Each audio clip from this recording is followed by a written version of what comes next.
distinctive, and that they were written at different times. That has changed a little bit. It's more like Shut the fuck 3 up, sources Scott. now, but it goes into like when certain books of the Oh, Bible yeah. were likely authored and written and edited and changed. Are And we it's very minions? well believe that Deuteronomy had a lot of changes in it that was put into Calvin. place during the time of King Josiah's Oh, okay. reign, with the discovery of what's called the Deuteronomy scroll in the temple. Calvin. This is not controversial, right? Like, just look up the documentary. But it is controversial, though. You say things like it's not controversial, but it's not controversial among biblical scholars. I know I can't talk the documentary shit because my name is hypothesis. Goku. Atheist biblical scholars? What was that? Atheist biblical scholars? No. Who do you think the SBL is? How is bro? You know what the one of the official versions of the Catholic Bible is the NRSVUE, is the NRS Catholic Edition, NRSV. Who do you think authored that? Translated it? It was literally the SBL. So the Christian biblical scholars completely agree. Many of them. Whoever we're many of them.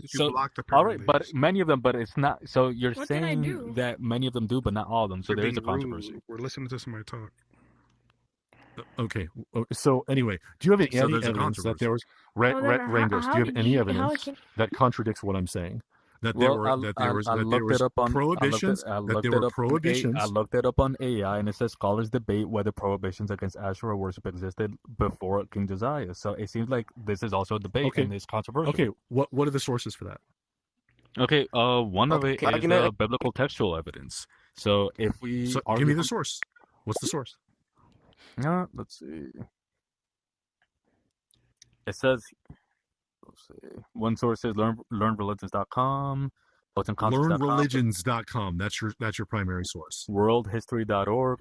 Well, to be fair, a moment ago you told Rural to Google something to confirm what you were saying. Yeah, you did say that. It was actually the exact question. When was the first prohibition of Asherah worship? AI, you said to search it. You did. I searched it. Because you guys don't seem to want to actually look at any primary sources on this stuff. That's fine. All right, I searched it, and this is what it says, that there's a debate about this. So, Goku, do you have a question? But when you say sources, are you looking? You want to hear scholarly sources? Come over here. Sources? I'll talk to you. Yes. Since you, yes. Okay. In the circle, bro. Yeah, we could do that too. Sure. So, but here's the thing. What I'm trying to say is that there is a changing theological doctrine over time. Like when you look at the archaeology, the anthropology, and even the religious texts themselves, there's all this evidence to support that this wasn't one unified 5 books of Moses in the 10th century that was written. That's poo-poo. That's nonsense. There's not evidence for that. I mean, I'm checking right now. It says Moses was around 1500 to 1200 BC. That was a living doctrine that changed over time, and that's what our evidence supports. Do you know the oldest fragment we have of the Old Testament it's the Nash Papyrus? Do you know it's a tiny little fragment that, guess what? It doesn't go back to 1000 BCE or 1200 BCE. Well, yeah, that's not evidence that there wasn't something back then. It's just the oldest. But the point is that we have to look at the sources that we actually have. And well, when I brought up we Pithos look at what we have, but the dating, not... guys, the dating on Pithos A. What was the dating on Pithos A for those who looked it up? Was it like what I said it was? It was like 800 BC. 800. Right, which is older, way older than any fragment we have for the Bible. It's hundreds of years old. Sure. I mean, we do have inscriptions not evidence also. That the Bible doesn't actually date to back then in the form that we have it. Exactly. What? What was that? That's not evidence that the Bible doesn't date to before 800 BC in the form that we have it. Agreed. We don't have any like the oldest but that's not evidence. Is the Dead Sea Scrolls. You're making an argument just because it doesn't go that far back. I'm making an argument evidence. based upon the sources that we have. No, you're making an argument for silence. You're asserting uniformity. The Bible. The Bible is replete with contradictions. I have a real question though, and this explains even if I grant that, it still doesn't go with what you're saying. Yeah, Jessica, I have a real question. If you can hear me, please. I just want to get a simple answer. You brought up was it the documentary hypothesis? Yes. Yeah. Okay, that's all I wanted to know because I want to look into that. Sure. You know what? If you want to read up on this, if you get a good study Bible, any good study Bible, you can get the Oxford Study Bible, the Westminster Study Bible, the SBL Study Bible. They have essays that talk about all this stuff. This is like the documentary hypothesis is the foundation of like modern Old Testament theory on where it came from. Yeah, I'll look into it, Right. like for sure. Hey, Goku, you don't realize it, but the it's majority of changed people over in here have time you blocked right because, now. That's why because we have like more information. because you're being rude. You're literally standing inside of somebody that we're listening to talk. Yeah. Yeah, you can Yeah. see that. By the way, you can see it in literally in the Bible. There's evidence of this. Okay, so here, Like when you it talk, did the search, in right? 2 Kings 3, when this explains 2 Kings 3. You don't have to just look. You can also look at other sources like the Mesha Stele to verify this. Like, do you know what happened in 2 Kings 3? Do you guys remember? 2 Kings 3 was where the combined forces of north and southern Israel teamed up with Edom, and they went to go attack the vassal state of Moab because it used to be giving one of their vassal states, and they went away from them.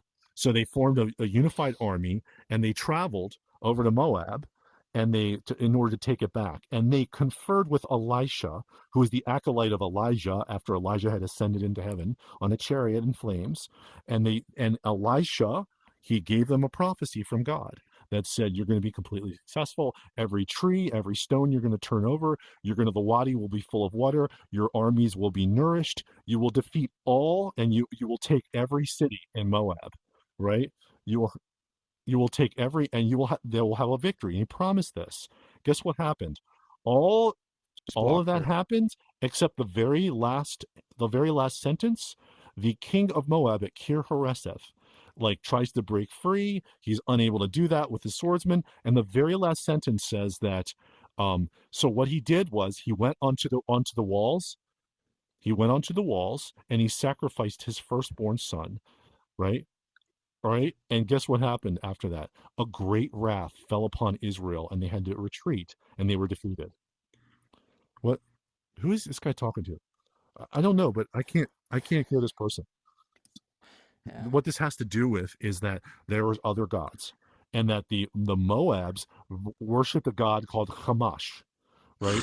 And there's even an acknowledgement in the Bible, of a great divine wrath defeating or pushing away Israel, even after Elijah had promised victory.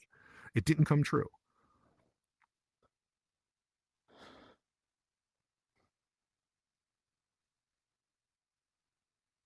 But that's not what this says about. Dude, just turn them down, Jason, because now, dude, Jason, we can all hear you yelling at this person, but we can't hear the person. Okay. Anyway, the point is that a lot of them believed in multiple gods, and that changed over time, especially after the exile period. There was a All right, I gotta block you now. Okay, I gotta block Jason the Kid. Yeah, he's oh wow. Anyway, based on what I'm saying, so I am not Elijah says saying which is true, which is correct. I'm simply saying there is a changing doctrine over time. That's what the evidence indicates. We don't know. We can't take a time machine back. If we could and interview people in the 10th century and the 9th century. What, you can say retard because you're retarded? Right? That's the point. So, and when you look at what people point out is contradictions in the Bible, the documentary hypothesis and all this doctrine explains why there would be differences. This is why when you look at Revelations 21 and Isaiah 65, there's differences in the end times, in the eschatology of what's going to happen in the end. Or when you say, when you compare the New Testament versus the Old, they don't match up. Because the Old Testament says the laws are forever, you have to follow them, and in Jeremiah, you see Jeremiah 31, Jeremiah 33, Ezekiel 44, all these prescriptions about the Messianic age, what's going to happen. That's not what Jesus does. Jesus doesn't fulfill any Old Testament Messianic prophecies. Yes, he does. He fulfills the Daniel 9 prophecy. He fulfills many. Which one? Which one did he fulfill? Daniel 9, for example. The Daniel 9 prophecy. Oh, like a son of man coming on the clouds? Nope, that's Daniel 7:14. That's not Daniel 9. Okay, tell me what did he fulfill in Daniel 9? Daniel 9 is the prophecy about the arrival of the Messiah that predicts that he's like a son of man coming on the clouds. No, Jessica, you keep jumping. No, it's not. Okay. Daniel 9. That's Daniel 7:14. Rangos. So tell me who the Messiah was. Tell me who the Messiah was. Jessica, the line of David. Jessica, I think we know you think you know everything. We're not talking about Daniel 7. You're talking about Daniel 7. We're not talking about Daniel 7. We're talking about Daniel 9. So yeah, if all what you want to about do is be combative, then all right, we can just end the discussion here. can't But hear I'm talking multi about Daniel 9. Rangos. Okay, so tell me what was the messianic bloodline? Yeah, that was not his the messianic bloodline comes from David, but that's not what I was presenting. I was presenting David, I understand, but I'm asking you though, Jessica, if he's the messianic, if he's messianic, dude, you gotta let me say. No, that's No, not how you say this. you asked him for a prophecy, and he's asked trying to respond. You said it doesn't fulfill any prophecies. I'm trying to give you one, and you don't want to hear Tell me which one. Tell me which one it is. The Daniel 9 the Daniel 9 prophecy predicts that the Messiah is going to arrive in the 1st century AD to the year exactly, and that at the end. Yes, it does. No, it doesn't. Even Yes, we it have, does. even we have like, does not predict that. Do you even know we the time have, frame on this? we even have manuscripts. Time Yes, out. I do. Jessica. No, you're wrong. Your time frame is off by hundreds of years. No, it's not. You're talking Hundreds about of years. wait, Rangos. Before you laugh and interrupt, listen. Do you know what's going on in terms of God is real. what Daniel's doing? I think It's a you're a girl. reinterpretation of things in Jeremiah. Ooh. It's the time frame is So- wrong. What Right? time frame? What do you Do you know claim what do you know what I'm referring to? So Do you what is the understand time what I'm frame? talking So what is the about? time frame, Are Jessica? you You're tra- are talking you about one of the those 70 transgender you know things? about Are the you one of those 70 like years, transgender and then people? the Hold on, 7 let me times know about 70. this person. So you get an So what is the you get a true time frame according to you? 490. What's the true time You get frame a according to you? 490. You're a That's right. nigger. There's too many people. There's too many people. I can't do What this is the in true here time frame talking like according to you this. then? Come back over. Let's block people. So there's a lot of here. Hang on a second. Let me bring it up. Are you transgender? Who is that? Yeah. So Yo, but shut the Daniel fuck 9 up. You're not a 10, Rangos. 13-year-old girl, Rangos. bro. Hold on, Shut hold the on, fuck hold up. on. Daniel Let me block 9:2 this is a person. retconning of Jeremiah 31. You It have can't to look possibly- at Jeremiah it can't 31. possibly- you can't retcon something that happens many years in advance. I Because can't this is hear you. So Jeremiah, do you know what I'm referring to in Jeremiah 31? Jeremiah 9:2 is a retcon. that's talking about the 70 years in exile, right? Yeah. Do you know why Yeah. he's doing that? Do you know what Daniel's actually talking about in Daniel 2? He's I'm talking the- about Daniel 9. He's talking about Daniel 9:2. In Daniel 9:2. It's Daniel 9:2. All right, what's he talking about? He's talking about the return to Israel, right? Do you know? We're not talking about The Daniel return 9 to- 2 though. We're talking about he was less- concerned about the 70 years in Isaiah and that the time was coming to an end, and he wanted to know, okay, is the time is nearing, like and I'm seeing no progress here. He prays, and then he receives a vision from the angel. So it's a reinterpretation of